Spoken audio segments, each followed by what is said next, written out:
ఈరోజు మీరు ఒక వైసీపీ సీనియర్ నేతగా వల్లభనేని వంశీ అరెస్టుపై మీ స్పందన అంటే మీరు ఎలా ఆలోచిస్తున్నారు?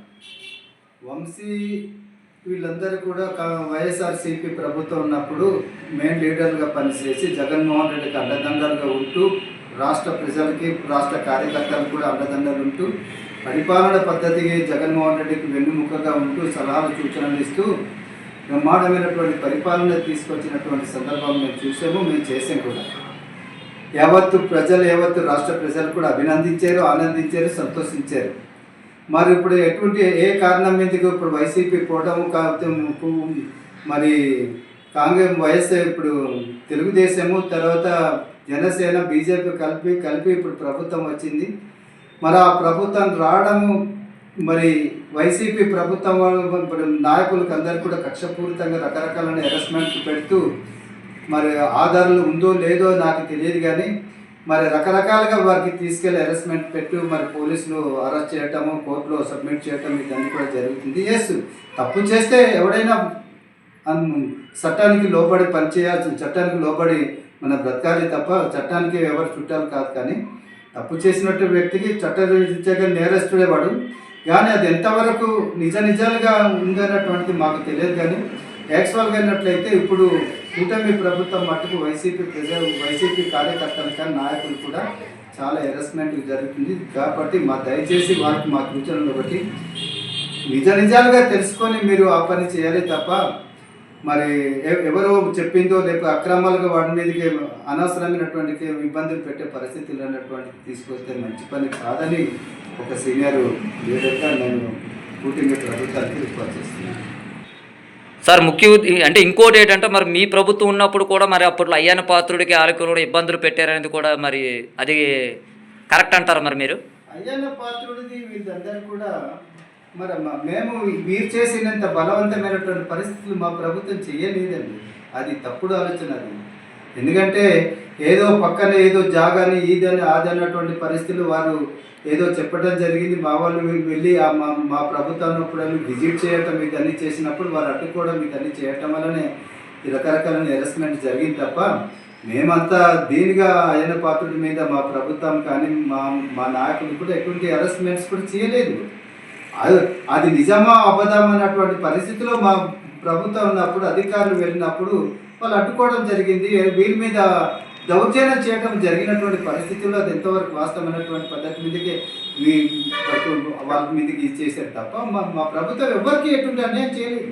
కాదు సార్, మరి దానిపై మరి వైఎస్ ఇప్పుడు మన నారా లోకేష్ ఉన్నారు కదా, ఆనాడు మరి వైసీపీ గవర్నమెంట్లో ఉన్న అధికారులు కానీ కార్యకర్తలు కానీ అందరూ కూడా మా కూటమి మా తెలుగుదేశం పార్టీ కార్యకర్తలు వాళ్ళు ఇబ్బందులు పెట్టిన వాళ్ళందరినీ కూడా మా ప్రభుత్వం వచ్చాక వాళ్ళకి శిక్ష తప్పదని చెప్పి ఒక బుక్ రాశానని చెప్పి అన్నారు కదా, ఆ రెడ్ బుక్ అన్నారు కదా.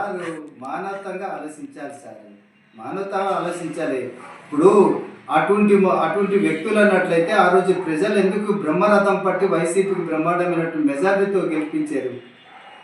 మేము ఇప్పుడు కార్యకర్తలు కానీ నాయకులు కానీ జగన్మోహన్ రెడ్డి గారు కానీ మానవత్వం మంచితనంతో ఈరోజు ఇప్పుడు దాకా ఉంది. ఇప్పుడు కూడా అలాగే ముందు కూడా ఆ రకమైన ప్రజల దగ్గర వెళ్ళాము, ఆ రకమైనటువంటి పరిపాలన కూడా జరిగింది తప్ప మా వల్ల ఎవరికి హెరాస్మెంట్ జరగలేదు. ఈ పార్టీ చేశారు అనేది బుక్ రాశాను అన్నారు కదా, అది తప్పండి. వారు కూడా మరి ఎంతవరకు అది నిజమో కానీ రెడ్ బుక్ అంటున్నారు, కానీ వాళ్ళు కూడా మానవత్వంగా ఆలోచిస్తారు. కాబట్టి వారు కూడా మేము విమర్శ అన్నటువంటిది కాదు. కానీ ఇప్పుడు మా ప్రభుత్వం మట్టుకి ఎటువంటి ఏ ఒక్క పార్టీకి నాయకులు కూడా మేము హెరాస్మెంట్ చేయలేదు. మాదంతా ఒకటి రాష్ట్రంలో సుక్షేమత, ప్రజలంతా రాష్ట్రం బాగుండాలి, ప్రజలు బాగుండాలి, అభివృద్ధి బాగుండాలి, సంక్షేమ పద్ధతుల మీద సంక్షేమ పద్ధతులతో ప్రజలందరూ కూడా అనుభవించాలని మేము వెళ్ళాము తప్ప మా ఒక నాయకుడు జగన్మోహన్ రెడ్డి గారు కానీ మా నాయకులు కూడా ఎటువంటి ఈ పార్టీకి ఆ పార్టీ మేము అన్యాయం చేయాలో, నాశనం చేయాలో, జైలు పెట్టాలో, వారికి ఇబ్బందులు పెట్టాలో, కక్ష తీర్చుకోవడానికి మా ప్రభుత్వం ఎట్టి పరిస్థితి లేదు. అందుకే ఈరోజు సంక్షేమ పథకాలతో పాటు ప్రజలందరూ కూడా బ్రహ్మరథం పట్టారు. ఏ ఒక్క కారణాల మీద మేము పోయామో ఓట్లు వేయలేదు మాకు తెలియట్లేదండి. లేకపోతే మా ప్రభుత్వం ఇచ్చిన సంక్షేమ పథకాలు ఈ ప్రభుత్వం ఇస్తుందని నమ్మకం లేదు, ఇంతవరకు కూడా ఏది చూపించలేదు. మా ప్రభుత్వం ఎన్ని రకాలుగా పెట్టిందండి. ఈ పార్టీ ఆ పార్టీ లేదు, కులము మతం ఏం లేదు, అందరు సమానత్వం, అందరూ మా వాళ్ళే, మా కుటుంబాలు అన్నటువంటి పరిస్థితులు. మా నాయకుడు జగన్మోహన్ రెడ్డి కానీ మా నాయకులుగా మేము కార్యకర్తలు కూడా అలాగే పనిచేసాం. ప్రజలు కూడా అలాగే మాకు బ్రహ్మరథం పట్టారు. ఆ పథకాలన్నీ కూడా, సంక్షేమ పథకాలన్నీ కూడా ప్రజలకి ఇంటి దాకా చేర్చారు. మేము ఇంటి దాకా ఆనందంగా వాళ్ళు అనుభవించారు, సంతోషంగా ఉన్నారు. మరి ఏ ఒక పరిస్థితులు మీరు ఏ రకంగా జరిగిందో మరి కూటమి ప్రభుత్వం వచ్చిందందుకు మాకు కూడా ఆశ్చర్యం అనిపిస్తుంది. మా ఇన్ని పథకాలు ప్రజలకు అందించినప్పుడు కూడా ప్రజలు ఆ రకంగా మాకు తీర్పు ఇచ్చేదంటే మేము నమ్మజాలన్నటువంటి పరిస్థితులు ఉన్నామని మీరు రిక్వెస్ట్ చేస్తున్నాం. మిషన్ల మ్యాజిక్ అంటారా? మరి అనుకోవచ్చు, మరి అంతే. మరి ఇన్ని సంక్షేమ పథకాలు పెట్టి ప్రజలతో నేరుగాని ప్రజలతో మేము కలిసి మెలిసి బ్రతికి ప్రజలతో ఆనందంగా జీవిస్తున్న మాకు అన్యాయం చేస్తారని నేను అనుకుంటున్నాను. అలాగే పరిస్థితులు అన్నారు అంటే మీరు గతంలో కూడా చాలా మంది అన్నారు కదా, మీ నాయకులు అందరూ కూడా అన్నారు కదా, ఈ రోజు కూటమి ప్రభుత్వం అంత భారీ మెజార్టీతో గెలిచిందంటే అది మిషన్ల మాయాజాలం అని చెప్పని మీరే అన్నారు కదా అప్పుడు. ప్రతి పార్టీకి తప్పు ఉంటుంది, ఒప్పు ఉంటుంది, ప్రతి వ్యక్తిలో ఉంటుంది. అలాగని అందరు దొంగలు అనలేము, అందరు మంచి అనలేము. ఈ పార్టీ అయితే నీతి నిజాయితీ కొందరు ఉన్నారు, మేధావులు ఉన్నారు, మంచితనం ఉన్నది. ఈ కూటమి కూడా ఒక పక్కదారి వెళ్ళిన వాళ్ళు కూడా ఉన్నారు. అలాగనే అందరు కూడా నీతి నిజాయితీని ఎవడుకున్నారు ఇప్పుడు పరిస్థితిని. ఇలాగనేస్తే కాదు, కానీ ఒకటి నేను బండగా చెప్తున్నాను, బ్రిటిష్ వారి పరిపాలనే బాగుంది కానీ మన మన మన మన దేశం మన పరిపాలన మా ప్రాంతం మయం చేసుకుందామని వారికన్నా ఇప్పుడు పరిపాలన బాగుండట్లేదు. కేవలం అసెంబ్లీలో అలాగే తయారవుతుంది, పార్లమెంట్ కూడా అలా తయారవుతుంది.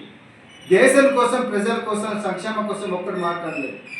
ఈ చట్టాల కోసం మాట్లాడుతూ అంబేద్కర్ అంటున్నారు. అంబేద్కర్ అటాచబిలిటీ అంటారా అనేవాడు. మాట్లాడడానికి అంబేద్కర్ కోసం మాట్లాడతారు కానీ తక్కిన విషయాలు అంబేద్కర్ ఆచారాలు ఎక్కడ ఇది అవుతుంది, కుల వ్యవస్థలు ఎక్కడ పోయిందా అంబేద్కర్ చేసింది. అంబేద్కర్ మాట్లాడే నైతు ఏ పార్టీ నాయకుడు కూడా లేదని నేను మనవి చేస్తున్నాను. అంబేద్కర్ అంటే ఏంటి, రాజ్యాంగంలో రచించినట్టు గొప్ప మేధావి, అంటాచబిలిటీ అంటరానితనం వ్యక్తి కలిగినటువంటి వ్యక్తి. ఈరోజు బ్రహ్మాండంగా అన్ని పార్టీలు బ్రహ్మాండంగా మాట్లాడుతున్నారు అంబేద్కర్ సేవలనేసి. కానీ అంబేద్కర్ ఆశలు ఒక్క క్యాండిడేట్ నిర్వహిస్తున్నాడా ఈ కూటమి ప్రభుత్వంకి, ఏ ప్రభుత్వం కానీ పేరుకే ఆ రకమైన ఆలోచనలు మాట్లాడుతున్నారు. కానీ ఎక్కడ జరిగిన, ఎక్కడ వేసిన గొంగలు అక్కడే ఉన్నది.